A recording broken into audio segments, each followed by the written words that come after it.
సార్వత్రిక ఎన్నికల్లో ఆంధ్రప్రదేశ్లో టీడీపీ కూటమి ప్రభంజనానికి వైసీపీ కొట్టుకుపోయినటువంటి నేపథ్యంలో వైసీపీ సీనియర్ నేతలందరూ కూడా ఘోర పరాభవాన్ని చవిచూసినటువంటి నేపథ్యంలో గతంలో ఆంధ్రప్రదేశ్ మంత్రిగా పనిచేసినటువంటి కొడాలి నాని చంద్రబాబు కుటుంబం మీద అనుచితమైనటువంటి వ్యాఖ్యలు చేసినటువంటి నేపథ్యంలో ఈరోజు టీడీపీ కార్యకర్తలు గుడివాడలోని కొడాలి నాని ఇంటి మీద కోడిగుడ్లతో దాడి చేశారు.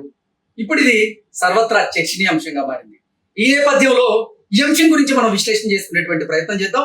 ప్రస్తుతం మనతో పాటు ఉన్నారు ప్రముఖ సీనియర్ జర్నలిస్ట్ దుర్గా కుమార్ గారు. ఆయనతో మాట్లాడారు. దుర్గా కుమార్ గారు నమస్తే. నమస్కారం కృష్ణ గారు, మన వీక్షకులకు కూడా నమస్కారం. ఆంధ్రప్రదేశ్ లో సార్వత్రిక ఎన్నికల్లో వైసీపీ ఘోర పరాభవాన్ని చవిచూసింది. ఎంతో మంది సీనియర్ నాయకులు కూడా మొన్న జరిగినటువంటి ఎన్నికల్లో వైసీపీ నుంచి ఓటమి పాలయ్యారు. వాళ్ళు ముఖ్యంగా మాట్లాడుకుంటే మాజీ మంత్రి కొడాలి నాని గుడివాడలో ఈసారి ఘోరంగా ఓడిపోవడం జరిగింది. గతంలో కొడాలి నాని చంద్రబాబు గారి మీద, భువనేశ్వర్ గారి మీద, అలాగే లోకేష్ గారి మీద అనుచితమైనటువంటి వ్యాఖ్యలు చేసినటువంటి నేపథ్యంలో అప్పటి నుంచి కోపోద్రిక్తంగా ఉన్నటువంటి కొంతమంది టీడీపీ కార్యకర్తలు ఈరోజు గుడివాడలో ఉన్నటువంటి కొడాలి నాని ఇంటి మీద కోడిగుడ్లతో దాడి చేశారు. ఏంటి, ఎలా చూడొచ్చు? అంటే ఆయన ఇంటిని గట్టిపరచదలుచుకున్నారేమో, ఫోర్టిఫై చేశారు. అదివరకు గతంలో కోటలు కట్టేటప్పుడు ఆ మట్టిలో కోడిగుడ్లు, మినుములు, ఇవన్నీ బెల్లం వేసేవాళ్ళు అని చెప్పేవారు. దాని మూలన శక్తి పెరుగుతుంది అనమాట. ఇప్పుడు కోడిగుడ్లతో దాడి చేయటం వలన ఆయన ప్రహరీ గోడ గట్టి పడుతుందని అనుకోవాలి. అట్లా అనిపిస్తుంది నాకు. ఆయన ఇంటిని గట్టిపరిచేందుకే కోడిగుడ్లతో దాడి చేశారు అనుకుంటున్నాను. అంటే ఇది లైటర్ వెయిన్లో చెప్పాను. ఇప్పుడు విషయం ఏంటంటే, ఈ 2019లో ఎన్నికైనటువంటి శాసనసభ్యులు వైఎస్ఆర్సీపీ తరఫున 151 మంది గెలిచారు కదండి. వీళ్ళ నోటి దురుసుతనం వల్లే ఇప్పుడు మీరు అన్నారు మీ ఇంట్రోలో ఘోర పరాజయం పార్టీ చూసిందని.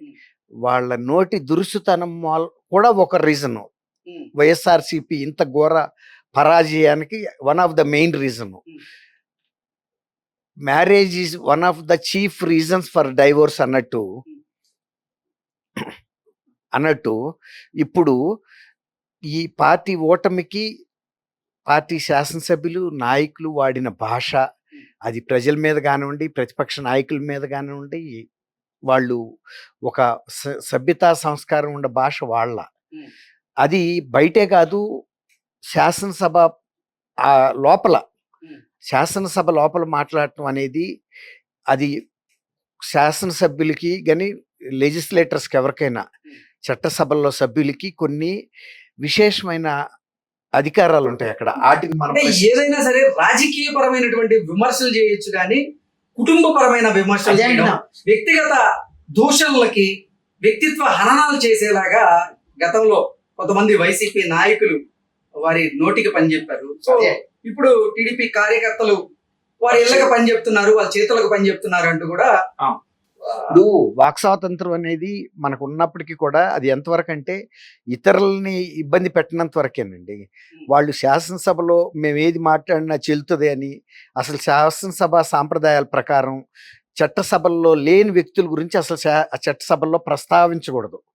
తర్వాత అసలు వాళ్ళు సభ్యులే కాదు, రాజకీయాల్లో ప్రజా జీవితంలో లేని వాళ్ళ గురించి అసలు ప్రస్తావించకూడదు. మరీ అసభ్యంగాను లేకపోతే అసమంజసమైన మాటలు కూడా మాట్లాడద్దు. వీళ్ళు ఇవన్నీ దాటి మాట్లాడారండి. మాట్లాడినప్పుడు అదే సభలో ముఖ్యమంత్రి గారు కూడా కూర్చుని ఉన్నారు.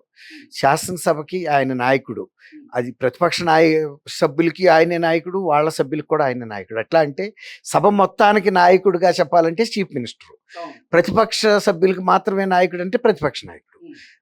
ముఖ్యమంత్రి అందరినీ కూడా ఎవరు తప్పు మాట్లాడినా ఖండించాలి, వాళ్ళ అధికార పక్షం సభ్యులు మాట్లాడినా కూడా. ఆయన ధృతరాష్ట్రుల్లాగా వీటినన్నిటినీ ప్రోత్సహించాడు. ఆయన కూడా చప్పట్లు కొట్టాడు, వాళ్ళని చూసి నేను గర్వపడుతున్నానని చెప్పాడు ఆ మాటలు విని. అది అప్పటి వరకు బాగానే ఉంది. ఇప్పుడు ఇవాళ ఇంత ఘోర పరాజయం అయిన తర్వాత ఇవాళ వాళ్ళకి దిక్కులు తెలియట్లా. ఏం చెయ్యాలి, ఏ సమాజంలో బతకాలి, ఏ సమాజంలో మనం అనాగరికంగాను ఆటవికంగాను ప్రవర్తించామో అదే సమాజంలో ఇవాళ మనుగడ ఎట్లా అనేది వాళ్ళకి అర్థం కావట్లా. ఎవరైతే మాటలు పడ్డారో వాళ్ళకు కూడా మనుషులే కదండి, వాళ్ళకి చీము రక్తం ఉంది కదా.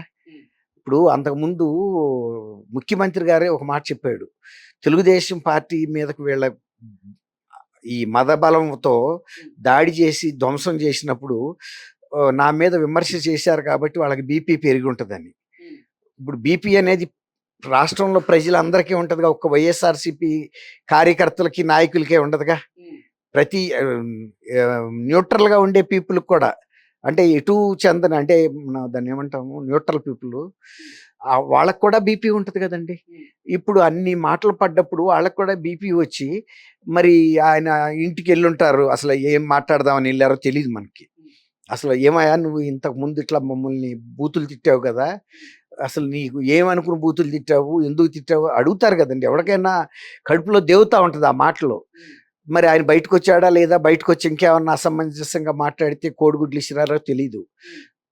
ఇంకా నయం ఏంటంటే అదే టీడీపీ కార్యకర్తలు కోడిగుడ్లు విసిరి కొడాలి నాని బయటికి రా అంటూ రాడుగా ఆయన. ఇప్పుడు కదిరి నుంచి గొడ్డల తేలా, అది సంతోషించాల్సిన విషయం. కృష్ణా జిల్లా వాళ్ళు గుడివాడ వాసులు కాబట్టి వాళ్ళు కోడిగుడ్లతోనే సరిపోయింది. అదే గనక అప్పుడు అదే కడప జిల్లాలో పులివెందుల అటు సైడ్ వాళ్ళు అనుకోండి, వాళ్ళు కదిరి వెళ్ళి గొడ్డలు కొనుక్కొచ్చుకుంటారు, తెచ్చుకుని మరి అది వేరేగా ఉండేది. మరి ఇది చాలా వరకు ఒక రకంగా నాగరికంగానే నిరసన చెప్పారు అనుకోవాలి. ఆయన నియోజకవర్గ ప్రజలతో కూడా బాగా దూషణ పోషణానికి దిగాడండి. ఆయన ఎందుకు దిగాడో మరి తెలీదు. ప్రతి వాళ్ళ మీద, నియోజకవర్గంలో ఉన్న బలహీన వర్గాల ప్రజల మీద. ఒక అమ్మాయి అక్కడ ఆ నియోజకవర్గంలోనే ఒకప్పుడు ఈయన శిష్యురాలే, ఈయన ఎమ్మెల్యేగా ఉన్నప్పుడు తెలుగుదేశంలో, ఆమె కూడా తెలుగుదేశం కార్యకర్తే. ఆశ్లేటి నిర్మల అని ఒక అమ్మాయి ఉంది. ఆమె బాగా ఫేస్బుక్లోను వాటిల్లో కూడా బాగా యాక్టివ్గా నిరసనలు తెలియజేయటం ఇవన్నీ చేస్తూ ఉంటుంది. అలాంటి వాళ్ళు చాలా మంది ఉన్నారు అక్కడ. బాగా టార్గెట్గా ఈయన టార్గెట్ చేశాడు, వాళ్ళు కూడా ఇతరుని. ఎందుకంటే వీళ్ళ తెలుగుదేశం అధినాయకత్వాన్ని ఆయన అసభ్యంగా మాట్లాడుతున్నాడని వాళ్ళు సావో రేవో తేల్చుకోవడానికి సిద్ధపడ్డారు ఈయనతో. ఇక ఏమవుతుంది, ఇప్పుడు అతను అంత దిగజారిపోయిన తర్వాత మనం ఎందుకు ఓర్పు పట్టాలి, చూద్దాం. ఒకవేళ మన మీద దాడి చేస్తే అప్పుడు అధికారంలో ఉన్నాడు కాబట్టి దాడులకు కూడా సిద్ధపడి పడిపోయారు. పోలీసులతో కేసులు పెట్టించాడు, ఈయనను వేధించాడు, ఇవన్నీ జరిగినాయి. ఇది ఈ ఒక్క నియోజకవర్గం కాదండి, రాష్ట్రం మొత్తం మసిలిపోయింది. ఇవాళ మీకు ఒకటే చెప్తున్నా కృష్ణ గారు, రాష్ట్రం మొత్తం మీద వైఎస్ఆర్సీపీకి ఎంత వ్యతిరేకంగా పెళ్ళుబికిన ఫలితాలు బయటకు వచ్చినాయో అంత వేదన ప్రజలలో ప్రతిఘటించాలనే వాంఛ రాష్ట్ర వ్యాప్తంగా కూడా ఉంది. ఇది అన్ని జిల్లాల్లోనూ అన్ని నియోజకవర్గాల్లో కూడా అది ఇప్పుడు వరకే అధికారం చలాయించిన శాసనసభ్యుల మీద అవకాశం వచ్చినప్పుడు ప్రజలు కూడా కక్ష తీర్చుకోవాలని ఉన్నారు. ఇప్పుడు గతంలో వీళ్ళు ఎన్నికల ముందు ఎంత దౌర్జన్యం హింసాకాండ చేసినా ముఖ్యమంత్రి గారు ఒక్క మాట మాట్లాడాల. తను రాజీనామా చేసిన కొన్ని గంటల్లోనే తెలుగుదేశం వాళ్ళు మా కార్యకర్తల మీద దాడి చేస్తున్నారని చెబుతున్నాడు. మరి అన్ని రోజుల నుంచి 5 సంవత్సరాల నుంచి హత్యలు, గొంతులు కోసేయటాలు ఇష్టం, తర్వాత ఎన్నికల్లో పోటీ చేస్తే కిడ్నాపులు చేయటం, పోలీసులతో బెదిరించడం, కొట్టడం, ఆఖరికి వాళ్ళ ఇది ఎంత రాక చేరిందంటే వాళ్ళ సొంత పార్లమెంట్ సభ్యుడు ప్రముఖ పారిశ్రామికవేత్త త్రిపుల్ ఆర్ గారినే కిడ్నాప్ చేసి హైదరాబాద్ నుంచి తీసుకెళ్లి పోలీసులు అరెస్ట్ పేరుతో, అరెస్ట్ అనే కానీ అది కిడ్నాప్ కింద లెక్క, సిఐడి పోలీసులు. ఎందుకంటే అది ఒక ప్రాపర్గా జరగల, తీసుకెళ్లి విపరీతమైన 3rd డిగ్రీ ప్రయోగించి దాన్ని మళ్ళీ ఆయన స్కిన్ అలర్జీ అని చెప్పి సరైన వైద్యం కూడా ఇవ్వకపోతే ఆయన సుప్రీంకోర్టు రాక వెళ్ళి మనందరికి తెలుసు. అంటే నేను ఎందుకు చెబుతున్నానంటే ఈ విషయాలన్నీ వాళ్ళు ఎవరి మీదన్నా దృష్టి పెడితే మనాతనా కూడా లేదు. ఇప్పుడు వివేకానంద రెడ్డి గారిని ఎవరు చంపారనేది ఇప్పుడు కేసు బుక్ అయిందండి, వాళ్ళ సొంత కుటుంబ సభ్యులే కదా.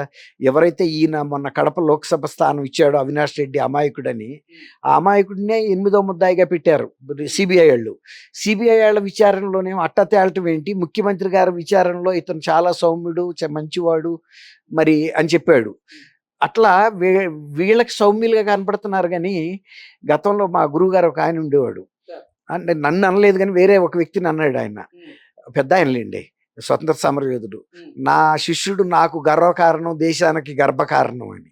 అట్లాగే ఇప్పుడు వీళ్ళ ఎమ్మెల్యేలందరూ ఈయనకి మంచి వాళ్ళే, ఎందుకంటే ఈయన అదే కోవకు చెందిన వ్యక్తి ఓకే. కానీ వాళ్ళు ప్రతిపక్షాల పట్ల ఆ ప్రతిపక్ష కార్యకర్తల పట్ల గ్రామాల్లో ఎంత హింస ప్రేరేపించారో అది సెంట్రల్ ఎలక్షన్ కమిషన్ రాక వెళ్ళింది. ఇవాళ ఏమని ఖండించాలి? ఎవరు మాత్రం ఇప్పుడు మా బొట్టాళ్ళం మన బొట్టాళ్ళం ఎలా ఖండించగలుగుతామండి? వాళ్ళు చేసింది ఏమన్నా మంచి పని అని అడుగుతారు ఎవడైనా. ఇప్పుడు మన మీద ఎవడన్నా నన్ను చెంపదెబ్బ కొడితే నేను అవతలని చెంపదెబ్బ కొట్టనా అండి? ఏమన్నా గాంధీ గారినా? కాదు కదా. ఇప్పుడు నేను గాంధీ లాగా ఇది శాంతి శాంతి అట్ట అహింసా మార్గాన్ని ఎంచుకోవడానికి నేను గాంధీని కాదంటారా? ఎవరు చెప్పలేమండి. ఎట్లా చెబుతాం? ఇప్పుడు అవతలాళ్ళు అట్ట ప్రవర్తించినప్పుడు యువతలాడు కూడా ఈ ఒక యాక్షన్కి రియాక్షన్ కూడా అంతే ఉంటుంది కదా. అది ఈయనకి కూడా తెలుసు. ముఖ్యమంత్రి మాజీ ముఖ్యమంత్రి జగన్మోహన్ రెడ్డి గారికి కూడా తెలియనిది ఏమి కాదు ఆయన. కాబట్టి అంతకుముందు వీళ్ళు కొంచెం బాధ్యతాయుతంగా గనక ప్రవర్తించుంటే ప్రజల్లో ఇంత వ్యతిరేకత వాళ్ళ మీద వచ్చి ఉండేది కాదు. అది. Okay sir.